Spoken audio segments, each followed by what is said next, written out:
Hi, my name is Max, and I'm from the Southeast Regional Library. Today I'm going to be discussing one of our brand new physical literacy kits that we made in partnership with Southeast Sport, Culture, and Recreation District.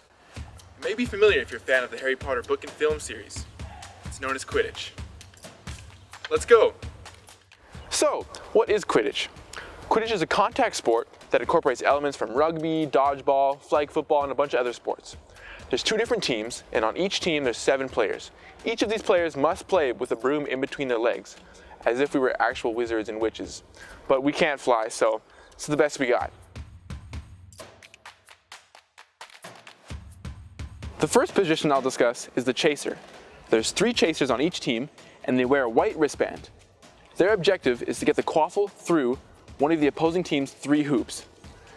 This is how they score points, and they can do that by throwing it in there, kicking it in there, however they want. This is the quaffle. It's the main game ball, and only the chasers and the keepers can use it. And this is what is thrown through the hoops in order to score points. The next position is the keeper. There's 1 of them on each team, and they wear the green wristband. Their main objective is to prevent the opposing team's chasers from throwing the ball through the hoops, and they're essentially the goalie of the team. This next position is known as the beater. There's 2 of them on each team, and they wear the black wristband. Their main objective is to mess up the flow of the game by knocking out other players on the opposing team, and they do this by throwing bludgers at them. These are bludgers, and they're basically a dodgeball, and there's 3 of them in the entire game for them to use, and this is what you throw at the opposing players.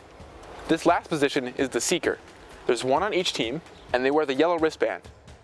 They don't interact with any other players except for the seeker on the other team, and their only objective is to find the snitch runner and to snag the snitch ball from them in order to score 30 points and end the game. Now I'll explain the snitch. The snitch runner is a neutral player that isn't on a team, and there's only 1 of them in the entire game. They use the snitch ball, and they attach it to their pants somewhere in their pocket or on their belt, whatever, and their goal is to run away from the seekers and try not to get caught. And they can run anywhere in the playing field, outside of the playing field, and they can kind of bend the rules a little bit in order to prevent the game from ending.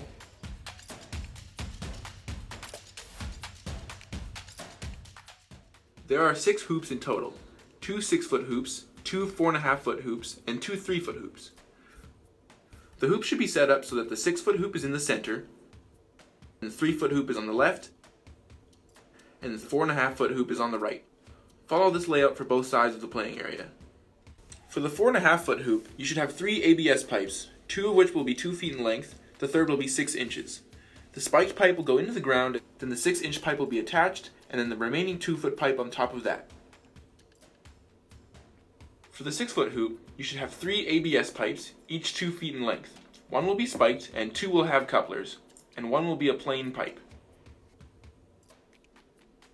For the 3-foot hoop, you should have 2 ABS pipes, 1 that is 2 feet in length, which will be spiked, the other will be 1 foot, and will be a regular pipe.